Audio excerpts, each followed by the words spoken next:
La justice a donc tranché. Yacine Mioub, 32 ans, a écopé hier soir de la réclusion criminelle à perpétuité pour le meurtre de Mireille Knoll. Oui, la perpétuité assortie d'une période de sûreté de 22 ans. Le caractère antisémite du meurtre de l'octogénaire a été retenu par la cour d'assises.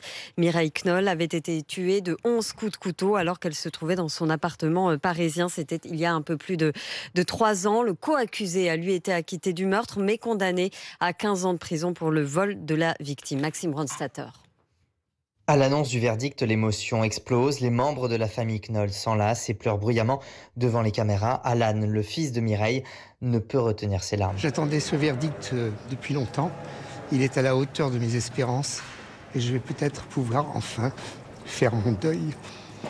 L'accusé Yacine Mioub, coupable du meurtre, se voit infliger la peine maximale, réclusion criminelle à perpétuité avec 22 ans de sûreté en raison de sa dangerosité.